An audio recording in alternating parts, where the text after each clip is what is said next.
Hello everyone, welcome back for some more LoFi yoga.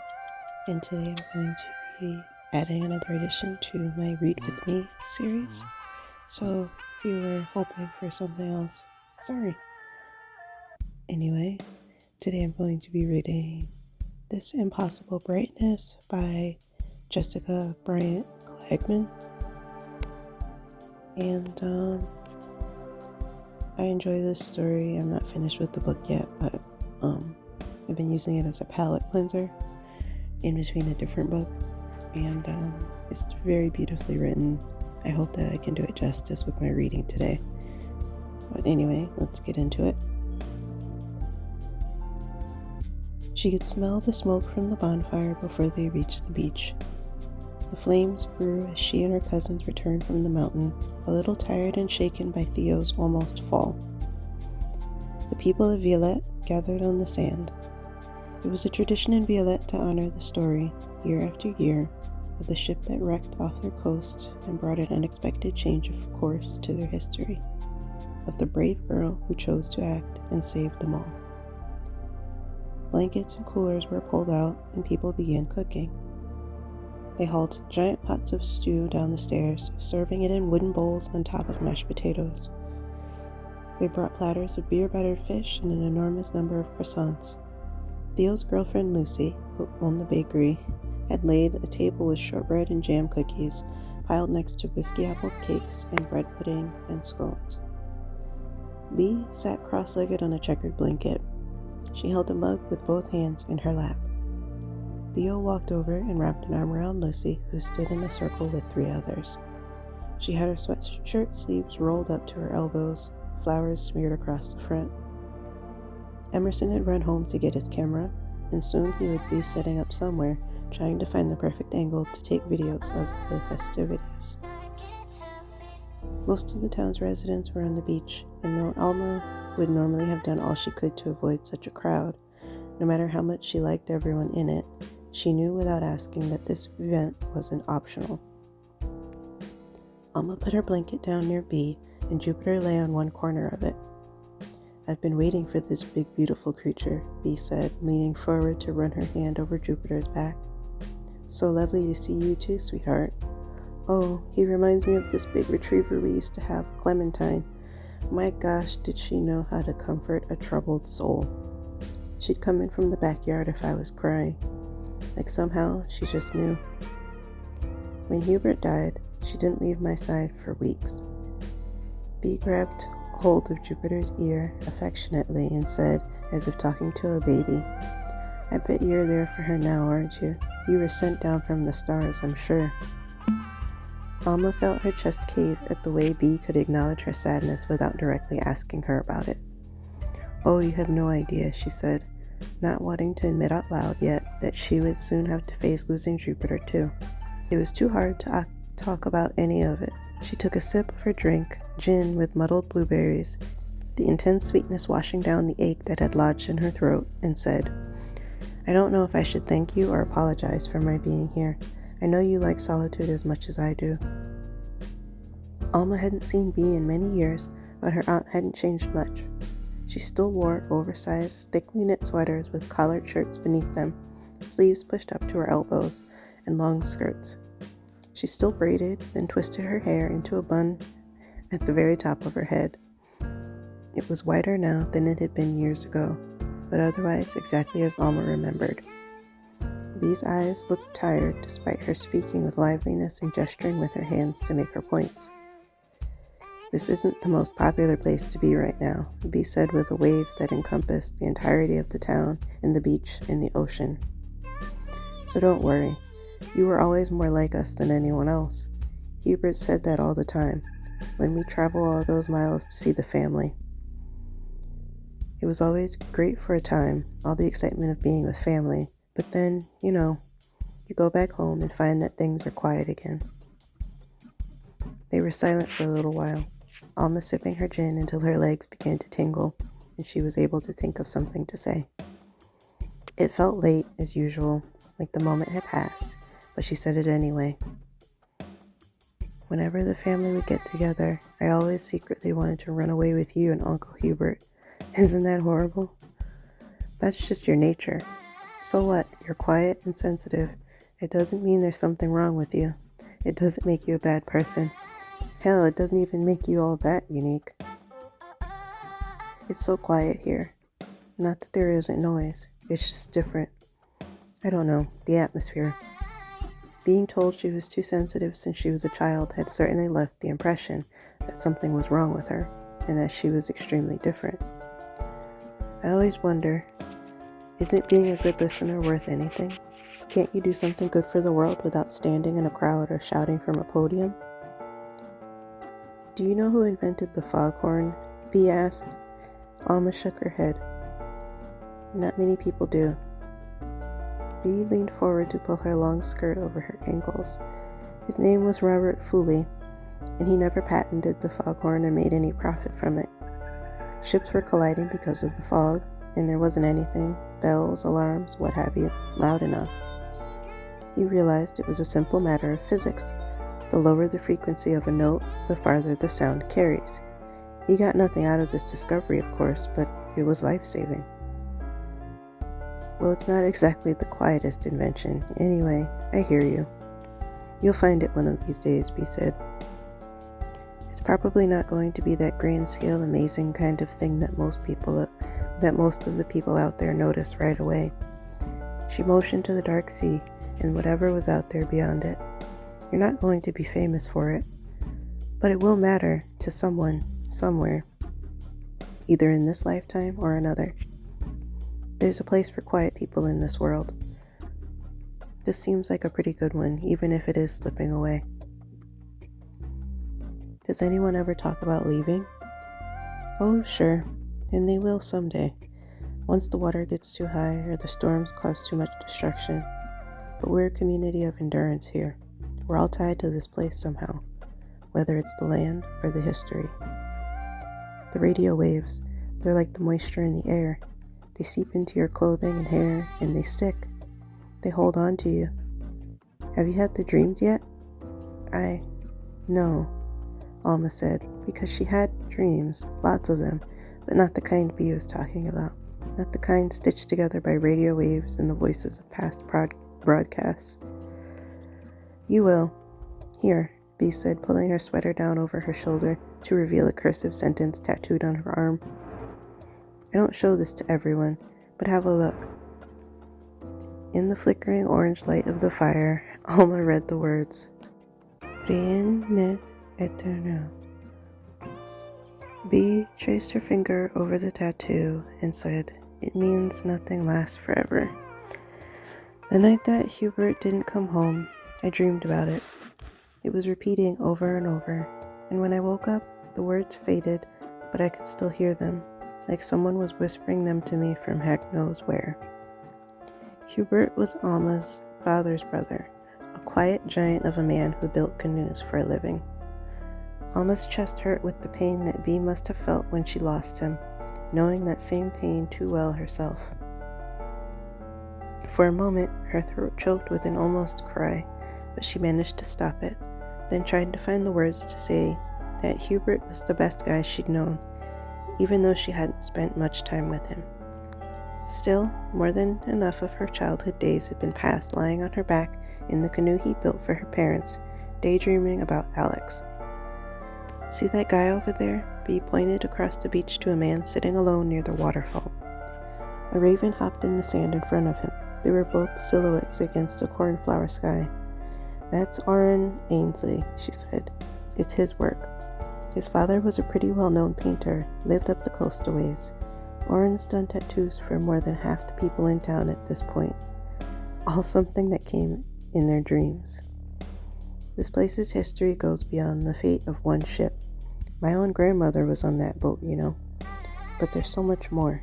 Like I said, it's in our skin and our bones. That has everything to do with why we've decided to stay. Alma opened her mouth to say what surely would have come out as bland cliché, but she was saved by Emerson, who stepped carefully across the rocks with his video camera. Hey, Ma! He tossed them each a shortbread cookie with his free hand. Oh, the nerve! Bee shrieked when she missed hers and it landed in her lap. She covered her shoulder again, smiled for the camera, then lifted her cup for Alma to toast. To the opposite of forever, she said. Alma clinked her ceramic cup against Bee's and quickly took a bite of the cookie so she wouldn't have to think of the right words or say any words at all. The bonfire's flames grasped for the rising moon. The fire was fueled by old planks from boats that couldn't be salvaged, scraps from building projects, brush from people's yards, and a few carved sea creatures made by kids for the occasion. There was music. As the land crumbled little by little into the sea, there was still music. Fiddles and accordions, traditional folk songs and old French tunes. The music was the kind of narrative of the town and its history. The sounds of the instruments mimicked the sounds of nature around them and brought the land to life. A cello like the sighing of a whale. A bow against fiddle strings like a cawing seabird. The steady beat of a drum like the flapping of wings or the thumping of fish tails in a bucket. A man with a white beard, wearing a thick cable-knit sweater, was sitting on a pile of lobster traps. He seemed intertwined with the rest of the group, yet confidently alone. The dogs trotting around the beach kept stopping by him. Each time one came, the man covertly reached into his sweater pocket to draw out a treat. Bee caught Alma watching him and said, "That's the writer, Hayden McKenna. He's written a bunch of books, even one about this place." "Oh, you're a writer. Should I introduce?" "No, that's okay," Alma said quickly, standing up and brushing sand from her jeans. "I was just going to take Jupiter to the water." Overlooking the beach was the silhouetted statue of Esme Taylor and her dog. Alma had never felt as confident or as strong as Esme must have when she heard the broadcast and knew, somehow, that it was more urgent than anything she'd heard before. Kneeling in the cold waves with Jupiter, she wrapped her arms around his neck, thinking if she closed her eyes, everything else besides the two of them might disappear. Instead, thunder cracked over the water, reverberating off the mountain and shaking the earth. A swift gust of wind rushed straight through Alma's jacket, followed by the first slapping of heavy raindrops on the sand and a bolt of lightning that lit the sea. People gathered their blankets quickly and without discussion, piling food and drinks into coolers and hauling them up the wooden steps that climbed from the beach to the top of the cliffs. "All right then," Bee said, drinking what was left in her glass. "You're stuck with us now." Emerson folded his tripod and used his jacket to shield it as he crossed the beach. He helped Bee up, and they all shuffled quickly to the stairs. Theo and Lucy, both with duffel bags slung over their shoulders and hoods cinched tight around their faces, were waiting when they reached the top. Fear came in a vague sort of way, Alma not knowing what to expect, but feeling a childlike clinging to her aunt and cousins, who had been through this many times. She followed them up the dirt path to the hotel turned shelter and entered an open, brightly lit room where others had already begun to gather to wait out the harsh wind and rain. Small groups congregated on the floor and played rummy or cribbage. They busied themselves with games and stories and food. Everything from the bonfire was simply transferred from one location to the other, spread out on card tables inside, rolls and pies and donuts. Folks filled their mouths when they weren't speaking, just something else to distract them from the shaking window panes. Alma watched their faces. They seemed so casual, as if waiting for a light drizzle to pass before resuming their evening chores, but there was a hint of worry behind it all, a concern for the future. That inevitable future in which the waves didn't recede and buried the town for good. Alma sat on the floor, Jupiter's soft, warm chin resting in her lap, leaning back against a brick wall that vibrated with every roar of thunder. She felt the rolling sea inside her chest, great swells rising and subsiding with crushing force. When she closed her eyes, she was beneath those waves, in some dark depth of the ocean, rocking with the tides. "Yes," was what she said when Theo asked if she was okay, but she was somewhere else. In some distant future, the time would come when Violette and its people were overtaken by storms, either driven away or swallowed by them. It would all be lost, but this would not be that time. The first dream came that night after the storm. Alma had walked home in a daze at 3 a.m, wrapped in one of Bee's wool blankets. She collapsed on the floor with Jupiter and slept there because that is what you do when someone you love is dying, and because she didn't want to sleep alone either. In the dream, she was standing in the almost dark, viewing the town from a distance. She didn't know where she was, but she was cold and wet, and the voice, like a man speaking into an old, cracking microphone, was saying something about waves. Then the horizon lit up, a blinding flash merging both sky and sea into one radiant beam. Alma felt her heart exploding and, at the same time, her stomach rising to her throat like she was falling 100 feet into nothingness. There was a pain in her chest and her neck, her lungs filled with water, as if she was drowning. A sense of calm surrender and then dizziness took her, and she gulped for air, thinking she might collapse. A moment later, darkness returned. Alma was still there on the floor, with Bee's blanket pulled tightly up to her chin, when she woke to the moth's wings on her skin. One arm was bent beneath her ribs, the other resting heavily on Jupiter's side, her cheek pressed against the smooth wood floor. When she opened her eyes, she was breathless, not sure where she was for a moment. Her heart was beating into the floor, so hard that she thought its pounding was some trudging boots down the hall. Beneath her t-shirt, Alma felt the wings fluttering. Her hand reached to her stomach where she trapped the frantic insect, closed it inside her fist, and tossed it to the floor. The movement was quick and fluid. Then she saw the moth upside down, legs pedaling the air and wriggling in an attempt to right itself. The feeling from the dream slowly seeped into her conscious mind, the memory of something she hadn't actually experienced, but that also seemed too real to let go. The pain, the free fall, the surrender. When they hadn't found Alex, one assumption had been that he'd fallen from a cliff's edge near the trail he'd been on. Alma had tried too many times to keep herself from imagining it, but it always crept in somehow, and she dreamed about it often. This, however, was something different. The voice she'd heard in the dream was still right there, just out of reach. If she heard the man talking again, she knew she'd recognize it in an instant, telling her to listen, that the waves were coming for her. Everything in the cottage was damp. The morning fog let itself in through the barely open windows. It did not feel like a normal day, this day that had dawned after more violent rain and wind than she'd ever seen, and after this dream, she was sure had something to do with the dreams everyone in town had. But Alma still resolved to do normal things, to get up and make coffee, eat breakfast, and feed Jupiter. Waved to Theo and Lucy as they walked to the bakery. Tell Emerson, when he came by as he did every morning, that she'd meet him for coffee later, after she got some chores done. Attempt to fix the bicycle she'd bought used from a kid down the street. And do the one thing she'd been putting off since she'd arrived in Violette. Paint bubbled up and peeled from the closet door, the moisture in the air having worked its way beneath multiple coats of gray. Alma turned the brass knob, opened the narrow hall closet, and reached for the metal box on the top shelf. She had promised to call her parents when she arrived in Violette, but after almost 2 weeks, she hadn't even turned on the phone.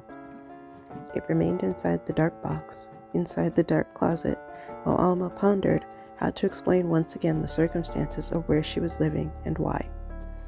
How to explain the chaos of the storm that had happened the night before. How people had filtered, bleary-eyed and still a little drunk, one by one out of the shelter towards their homes to assess the damage, and how Alma felt somehow lucky to be there with them. The water hadn't reached the old inn, but it was ankle-deep in the houses and shops closer to the shore. Nothing to be done in those pre-dawn hours. They waited for the sun, for the water to recede, before doing what they could to dry their homes and scrub the walls. How to explain that, despite the tragedy of it, she had found it strangely enticing, had almost wished the rain and thunder had gone on longer. These were not things she could say out loud, and it was never good enough for most people in her life to have her reasons and keep them to herself. There always had to be a why. She unlatched the box and retrieved the phone, tapping the thin plastic twice and waiting. When nothing happened, she dug further in for the magnetic charging pad, then set both on the floor at the end of the hallway. After a moment, a spiral twirled on the screen, and Alma sat back against the wall, knees to her chest. She looked at the box sitting there, looked at Jupiter lying on the rug next to her. Only his eyes moved, flickering up to hers and then down again.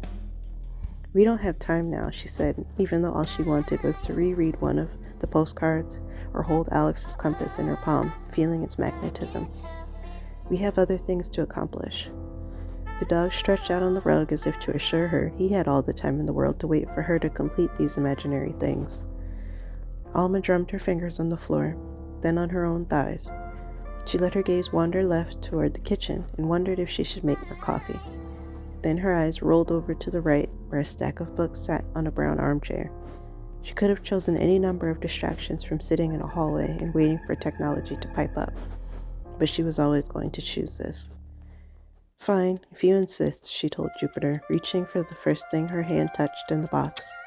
It was the postcard in which Alex had proposed, permanently splattered with rain, mud, and blood. He'd made the postcard himself, using a photo from one of their dates. They were at the summit of Mount Katahdin, side by side, his cheek against hers. He faced the camera, but his eyes were directed sidelong at her. Beneath the wool beanie, her long red hair spilled over her shoulder. One of her eyes was closed against the bright sun, her nose scrunched in the kind of smile that was so big it came only with pure, joyful abandon.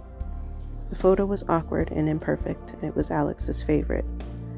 For a moment, she felt the wind of the mountain peak rushing in the back of her neck, heard the screaming of a hawk overhead, saw out of the corner of her eye the freckle on Alex's cheek just an inch away from hers. She closed her eyes and saw a treetop spinning, felt the earth drop from beneath her. Then the phone blinked to life, the vibration startling her, and by that point, Alma was ready to turn it off again. She forced herself to begin the call before she had the chance to stop herself. Alma had told her parents before she left Maine that she tried to come back once or twice a year, but that was a lie. Had it been true, she would have felt panic at the thought of cars loading onto ferries, highways of speeding traffic, busy gas stations, crowded grocery stores. She would have imagined the probing questions coming from family members she hadn't seen in years. "What have you been doing? Why haven't you been back? How have you been holding up since?" You know. She would have been sweating just imagining herself trying and failing to answer these questions. Instead, she breathed deeply, an ocean between her and that kind of anxiety, with the certainty that she would never have to do any of it again. Alma stood at the counter, spinning a coffee mug with her fingertips. Her parents had her on speakerphone. "It can't be that hard, can it?" her father asked, his voice distant like he was talking from another room when Alma told him how difficult it would be to come back. He assumed Alma's hesitation had more to do with her aversion to traveling and crowded places, something many people in her life misunderstood as mere preference, as a simple decision she'd made to be reclusive. "I don't know what you were thinking going to a place like that," her mother continued. "It's a little too adventurous for someone who fell out of a tree at summer camp because you couldn't climb down." Her mother laughed as if the joke were a light one, made of things too long past to hit any nerves. But Alma flinched at the number of reasons those words pained her to hear. She'd let her family continue believing this embarrassing lie of a childhood story, telling it over and over like it was some kind of hilarious inside joke, and she'd never told anyone but Alex the truth. That she hadn't fallen at all, that she'd jumped, praying for exactly what had happened, a broken arm, because she'd wanted to be sent home from summer camp. That she hadn't been able to manage the multiple anxieties, sadnesses, swirling desires, and frustrations she'd been absorbing from the other kids since she got there. That she'd had to get away somehow. Dark flames began to flicker in the corners of her vision, and she tried to blink them away. In the past, when she was upset enough, Alma blacked out, taken over by it. She'd learned to calm herself, though, to push back against the emotion. But the reminder didn't just make her angry. It also hurt because there was a hint of truth in it.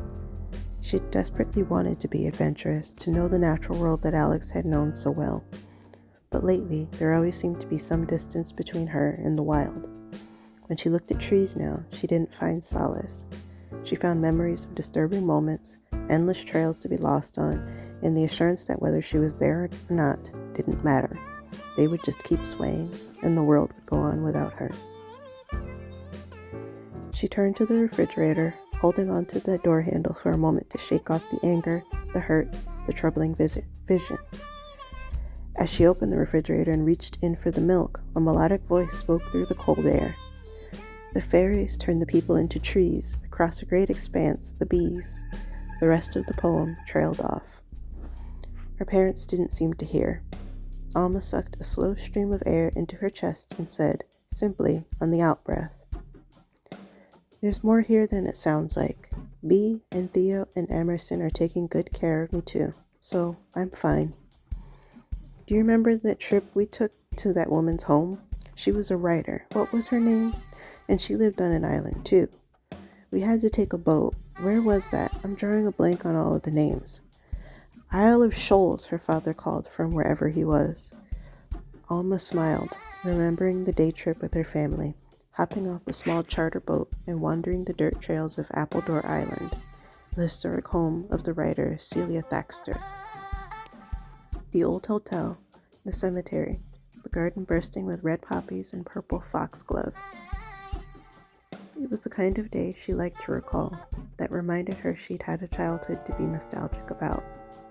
It wasn't that she didn't. It wasn't that her home wasn't full of love. She'd just gotten lost somewhere along the way, left behind, it seemed, by a fast, loud world. "Do you know that's the only time I've ever been on any island at all?" her mother said. "And just an hour offshore. I can't even imagine where you are right now. It feels so far." Alma had known for a long time that their brief trip to Appledore Island had planted the seeds of her wanting to be a writer. But it wasn't until just then that she realized it had also planted the seeds of her being in the place she was now. Breaking away from one life for another did not leave a clean edge, not on either side. She could have a nice childhood and a loving family and still need to leave it behind. Both things could be true, and escape was not without its regrets. She thought she'd tell her parents this, that she missed them. Just then, a moth darted into her hair, and her hand shot up to swat at it, knocking her coffee onto the floor, the mug shattering. "You sure you're okay over there?" her father asked. As she knelt, collecting the mug's broken pieces, a shard of ceramic cut her hand. Alma winced and said, "Just these moths. Yes, I'm fine. Really, I have to go. Sorry." She held her breath, waiting for someone to say goodbye. Another moth fell from the ceiling fan and flapped its delicate wings in the puddle. She turned the phone off and picked up the insect, holding it gently in her palm. Alma tossed the phone back into the closet, pausing briefly when she saw the postcard Alex had sent following the accident her mother had mentioned when she jumped from the tree at camp. Before she told Alex that it wasn't an accident, and he still thought she'd fallen, the book 99 Survival Skills had arrived in the mail. Alma smiled through tears, remembering the brown paper he'd wrapped it in, an old grocery shopping bag, addressed to Alma Hughes, failed camper. On the first page of the book, he'd written, "In case you ever find yourself in such a pickle again, you got one thing right. Don't shout for help unless you're dying. I hope your arm is feeling better." It was signed simply, A. P.S. Page 60. Animals are creatures of habit. They follow the same paths repeatedly. Use this to your advantage. Make their paths your path. Alma opened Alex's Guide to Plants of the Northeast, the scribbly drawing of a pine tree on the cover. Alex had always been able to spend hours absorbing the information in such books, then even more hours wandering and naming what he saw, while Alma flipped through the pages of the same books quickly, impatient to just get outside and find solitude. Once she was out there, though, she realized the imbalance. She didn't feel quite at home there, not knowing which plants or trees or birds she was with. And then, since losing Alex, she hadn't wanted to be in the wild at all, which presented her with the peculiar problem. She couldn't be around people, but she couldn't be in remote places either. It wedged her into a special kind of isolation, a kind that, she realized now, was the wrong kind. Between pages 24 and 25 was a pressed flower. Blue-purple, so old and dry it seemed a miracle it hadn't turned to dust at the mere touch of her fingers. Alma thought of the flowers she'd seen on her way up the mountain the day before, and immediately the rest of her day seemed clearly laid out. The mountain would be a big undertaking for someone merely attempting to breathe in the wild again, but suddenly she needed to prove something. To herself, to her parents, to the memory of Alex, she wasn't sure. She held on to the book, squeezing it until her fingertips were white. When she reached the front door, she noticed the number of moths had increased. They were everywhere, climbing the curtains and vine-like plants and scaling the window frames, squeezing in through the cracks in the boards and gathering on the ceiling, a beating gray congregation. She'd never seen so many insects in one place. Emerson was waiting on the front porch, about to knock. "What's going on?" Alma asked as she stepped outside, a flurry of wings fluttering past her into the house. She shielded her face with her hands and ducked, feeling silly for reacting so dramatically. But Emerson shivered too and said, "I don't know what's going on, but I swear if one more moth dives into my coffee or attacks me in the bathroom while I'm brushing my teeth, it's so weird. Has this ever happened before?" "Never," he said. "It's like little eclipses everywhere." "Like what?" "It's just, that's what a group of moths." "Never mind." Then she asked if he was up for coffee later, the way she did every day, whether they ended up having it or not. "Where are you headed?" Just to Bee's, to return her blanket." "Then I don't know yet." He looked at her a moment, seeing, she supposed, no blanket, then patted her on the shoulder and said, "Later, you got it, kid." And he was off down the street, touching the tops of each fence post as he passed, a spring in his step that never seemed to leave him. Alma dropped the plant book into her backpack and ran back into the house to grab Bee's blanket. The world could be categorized. This was what Alma thought as she walked, hugging the wool blanket to her chest. With the right tools, all things could be identified, inventoried, and categorized. Then all situations would have responses, and all problems would have solutions. Alex had believed this.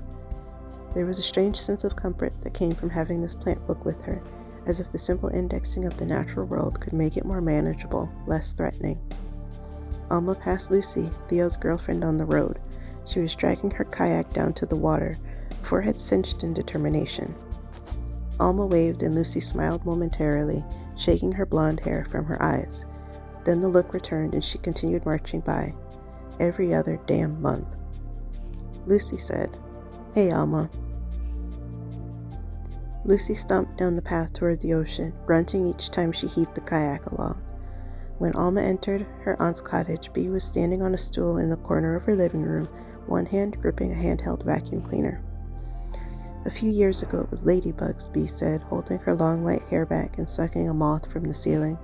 "They were crawling over the light fixtures in the picture frames. I have to admit I preferred them." "Where are they coming from?" "Oh, sometimes creatures just get swept here," Bee said. "I saw Lucy outside," Alma said. She's not mad, just worried in her own way. Theo's getting ready to go for another supply run in a day or two. She's never been a fan of that."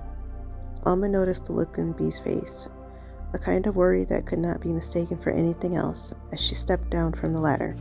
The worry of a woman who has already lost someone at sea. Alma and Bee shared that particular kind of grief that was tinged with the mystery of what happened to their lovers. They would walk through life with a lingering sorrow that transformed into worry for every moment to come after, for every person they had held dear. When? They would always be asking. When would the time come that they would lose someone else? Bee turned her eyes to the windows and shrugged something off and said, "What was it you came for? Oh, the blanket. Could you drop it in the workshop and I'll wash it later? I'm going to let these guys outside, even though they'll probably just end up coming right back in." She opened the back door, and the screen crashed closed as she disappeared. In her Uncle Hubert's workshop, nothing seemed to have been moved since he died. There was a half-built canoe in the middle of the shop, propped on concrete blocks. Alma touched the rough side of the vessel, wondering if her aunt ever did the same, then remembered Theo saying Bee barely went into the workshop. Rolls of birch bark lined one wall of the workshop, and buckets filled with tea-colored water held old strips of the bark, the never-to-be-used lashing that would have finished off the canoe. Alma assumed they were unusable now, having soaked in this water for years. Alma found, placed randomly on shelves, hand-carved wooden figurines, a puffin, a seal, a turtle. She pictured Hubert years ago sitting at the table while Bee made her big dinners, whittling away, wood shavings falling to the floor. She set the folded blanket on a bench, careful not to disturb any of the other bones in the workshop, and left quietly, offering a silent wave to Bee as she passed the backyard, grateful that Bee was not the kind to ask about plans.